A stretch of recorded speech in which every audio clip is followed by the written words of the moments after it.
So he continues on. He says, life evolves on the principles of heredity and adaptation. The law of heredity reigns supreme in animals. Animals owe practically all the organs and powers to the principle of heredity. They inherit virtually all of them from their species at birth itself.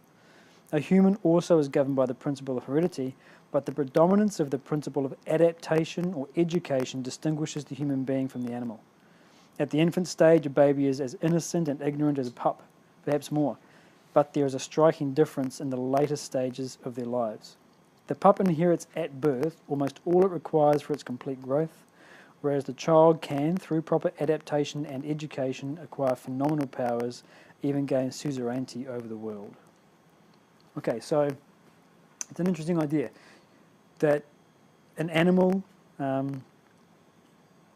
manages its affairs in the world, as it were, through the principle of heredity. It inherits everything it needs to know from its parents. Human beings also inherit, but there's another factor which is predominant in human beings, which is the factor of adaptation. We can adapt to our environments in ways that animals can't. So, and to a small degree, they do adapt. So when the weather gets cold, what do? They fly south or fly north, depending upon which part of the world they're in. If the game dries up or the rivers dry up, what do? They migrate hundreds, thousands of miles to find it. If they need to spawn, they go to a different part of the river. All these adaptations they can make to accommodate the changes in their environment. But beyond a point, they can't. Human beings have a completely different degree of adaptive capability. The world is constantly changing. We have this ability to adapt to it through education. So this is what he's talking about. A human being can learn. So when we're born, a human being is, the dumbest baby there is, right? If a baby doesn't, the human baby won't even search for the mother's teat. Whereas a pup, it'll immediately start padding around, and it knows. The mother has to actually lift the child and place it in order to breastfeed. The human baby is very stupid, but it can learn so much more.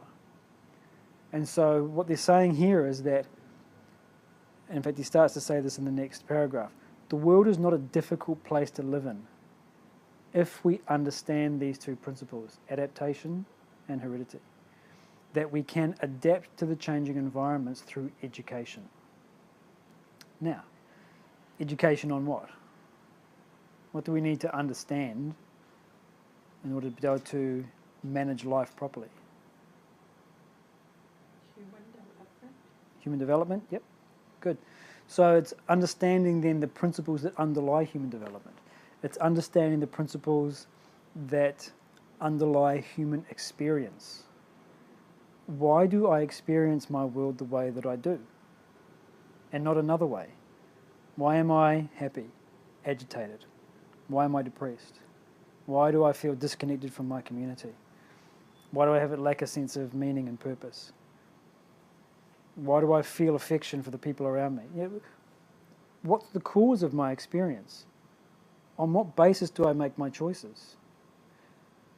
How does life proceed? This sort of idea. When we understand the principles that govern life and living, then we can exploit those to negotiate our way through life effectively. Right? In the same way that understanding the laws of physics has allowed us to exploit those laws and create everything from air conditioning to aeroplanes to mobile phones to computers to cars, everything else. It's the understanding the laws of physics. If we had no comprehension of the laws of physics, we wouldn't have the amenities around us that we see. We can use those laws and exploit them. In the same way, the true education, what he's talking about here, is to draw out of ourselves the understanding of how life works. The nature of attachment. If my partner leaves me, I'm upset. Why? Because I'm attached. If my child disobeys me, I'm upset. Why? Because I'm attached. So understanding this, then we can start to figure out, well, what is attachment? How does it function? What's its cause, and how do I get rid of it? So we can adapt to the changing environment. Addiction is another great example. What's its cause? The mind can become addicted to anything it contacts. What's the cause of it? How does that mechanism proceed, and how can it be effectively managed? The world is changing. What do I do about it? Right, so it's understanding these principles. This is what he means by education. He says the evolutionists aver that the world is not, on the whole, a hard place to live in if one has the knack of making proper concessions. Hosts of living creatures, even plants, have acquired this knack. They and their descendants are able to hold their own in the pressure of what is called struggle for existence. The ultimate solution, however, lies in recognizing the changeless reality in the changing phenomena. The one who realizes that establishes harmony with the world. Okay, so here's a shift now. So we're talking about making an assessment of the various changing aspects of the world.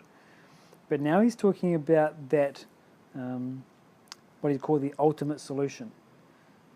The solution to the problems of modern living, let's put it that way. So we started off discussing this idea that when we experience problems, it's because of the way that we're relating to the world. So the solution to any of the problems that we experience is to recognize and identify with the changeless aspect within the changing phenomena. So what is that changeless aspect? Self, yeah. So think of it this way. Your perceptions are constantly changing, right? You move from this environment to the next, to the next. The perception that you're experiencing, the receipt of stimuli, they're constantly changing. The emotions that you experience, happy, sad, joyous, compassion, love, anger, jealousy, all of the emotions are constantly shifting.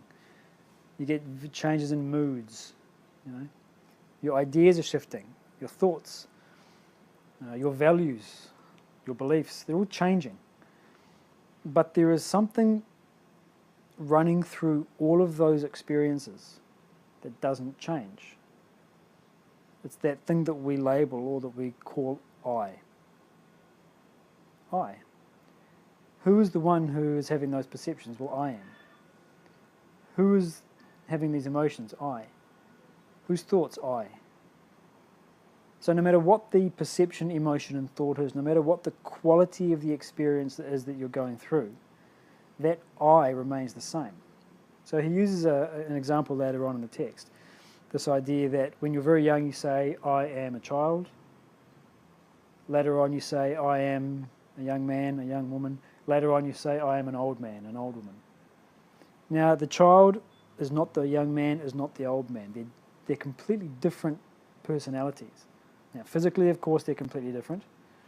Emotionally, intellectually, completely different. Now, the emotions that an old person can experience, a young person cannot. Like when you're very young, say 4 or 5 years old, you haven't developed your personality enough to experience certain types of emotion. As you become an adult, you can. Your values and belief systems, they change. So the person who is 5 years old is not the person who is 50 years old.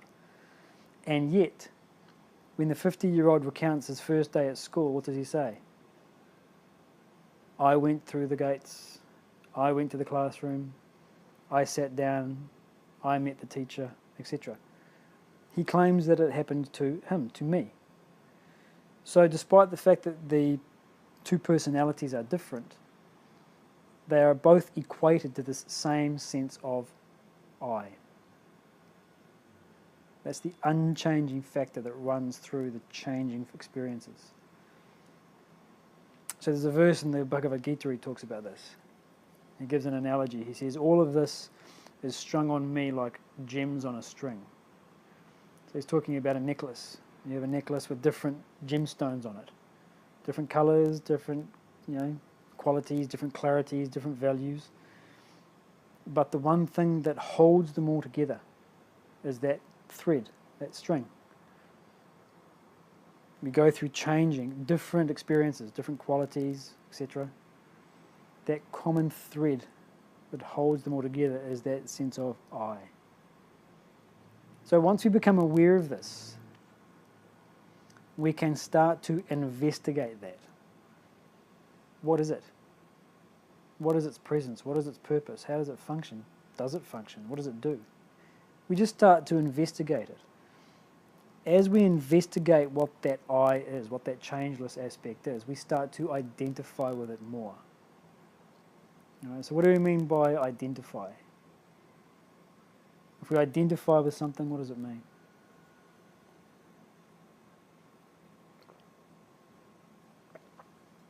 I identify myself as a male, or I connect with it. Yeah, what else? I identify as a communist, I identify as a capitalist. Yeah, I was going to say Relate, yep. It's even more than relate. Sense of being. Sense of being, it's getting closer. So it defines who and what you are. It defines, or at least what you believe you are. So when you say, I identify with the nation of America, right? You say you identify with that. What you're saying is that that defines your personality. It defines who and what you are. I'm an American. When you identify with your gender, I am a male, I am a female. So it defines subjectively who you are. It defines your experience. So we talk about, we've given this example before. When you walk outside and it's cold, what do you say? You're not wearing a jumper. Yeah, you say, I am cold. When a tragedy happens and you're upset, what do you say? I'm upset, I'm sad. When you're confused, I am confused. But it is the body that gets cold. When you walk outside, it's not your emotions that get cold, it's only the body. When a tragedy happens, your mind is upset. And when there is lack of understanding, it is the intellect which is confused. The reason that we say, I am cold, I am upset, I am confused, is because we identify with the body, the mind, the intellect. I identify myself as a body. So someone, it's not usually a conscious thought or a conscious idea. But when I say I'm cold, what I'm saying is I am a body. When I'm saying I'm upset, I'm saying I am a mind. And when I'm saying I'm confused, I'm saying I am an intellect. So what that means is if someone were to come down from another planet and say, what are you? Legitimately, I can only say I'm a body, I'm a mind, and I'm an intellect. That's subjectively what I experience myself as. So this is what we mean by this idea of identifying with. So if I identify with body, mind, intellect, BMI, then what happens is as they go through their changes, I experience that as happening to me. So the body goes through its 5 natural changes. It's born, it grows, it gets disease, it decays, and it dies. So as my body goes through these changes, I go through them also. As my mind goes through joy and sorrow, I fluctuate. As my intellect goes through changes, I go through those changes. Now the reason that this is a problem is because what is the thing that we're seeking in life? Happiness? How else can we describe it? What else would you use? What other word? Happiness, yes. Peace. Freedom. So these are 2 good words. Let's look at these. So when you look at peace, all right, take another analogy. You find a peaceful lake. When you say a peaceful lake, what do you mean? Undisturbed, calm. Undisturbed, calm, absence of ripples. It's a static line. Freedom, when we talk about freedom from any sort of constraint. Now, if I identify with my body and it gets sick, I don't want to be sick. And so I resist it. there is and this is what we were talking about earlier with that problem that we associate or that we experience in the world. We experience problems because we resist what is. So when my body changes into something that I don't want it to be, there's a resistance, there's a trouble, there's an agitation. My calmness, my peace has been disturbed. Not only that, but let's stay with it, go back to the idea of freedom. I can't stop my body from getting sick. If you have a body, it will get sick. If you have a body, it will get old, it will lose its faculties, it'll decay, it'll eventually die. You cannot escape that. If you have a mind, you will go through joy and sorrow. This is the nature of the mind. If you have an intellect, you will go through honour and dishonour, shame and, pride. We don't want to be constantly tossed between two poles. We want to be stable. We want to be free from constraint. But if we can't stop the body from changing, the mind from changing, the intellect from changing, then we feel constrained by the body, mind and intellect. So our peace is shattered, our feeling of freedom is shattered. So, if the problem is that we're identifying with the body, mind and intellect, and then whatever happens to them we feel happens to us, the solution is stop identifying with the body, mind and intellect. How do we do that? Identify with the thing that does not change. Identify with the thing that is not the body, not the mind, not the intellect. What is that thing? I. So if we identify with the sense of I, because that is changeless, we experience a sense of changelessness subjectively. So when the body changes, which it will, we're able to accommodate that change. When the mind changes, when the intellect changes, we can accommodate it. He says you make concessions because you're not identifying with it. Now it's important that we understand what this is not. This is not it's not a suppression of life's experiences. Right? We're not saying push life's experiences away. Let's go back to the example. When you go through, when you're watching a movie, stay with me, you're watching Romeo and Juliet, your mind is going through joy and sorrow. And your body is going through changes as well. When, don't drink the poison, don't drink the poison. Your heart rate's up, you're flushed. Your body's going through changes as if it was happening to you.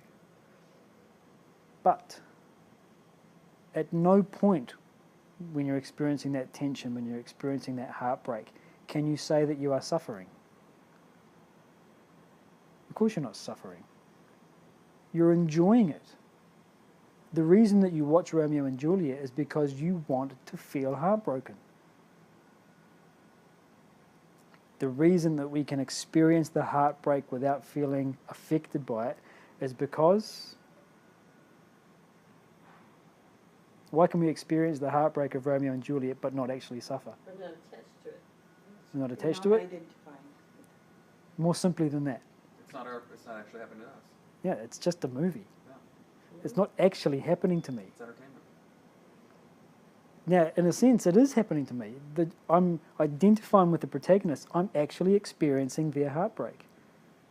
So in a sense, it's happening to my mind, but it's not happening to me.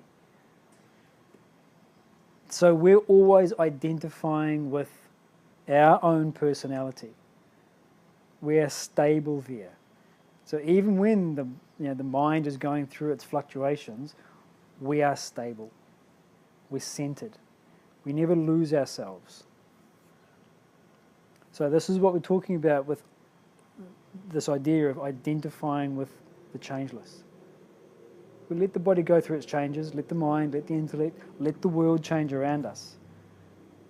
We go through the full spectrum of human experience, but we don't suffer. We're not affected by it. This is, he talks about gaining phenomenal powers, gaining suzerainty over the world. This is what he's talking about. So it means, from the ultimate perspective, from the absolute perspective, identifying with that sense of I. And that's done through the 3 disciplines, which we'll get into later on in the text. But there's 3 self-development practices, or 3 spiritual disciplines. Karma Yoga, which is the path of action for the body. Bhakti Yoga, the path of devotion for the mind. And Jnana Yoga, the path of inquiry for the intellect. So as we practice these, what we're doing is disidentifying with the body, mind, and intellect, and starting to identify with the inner self. And it's also relative. So from a relative perspective, it means identifying with the higher values of life.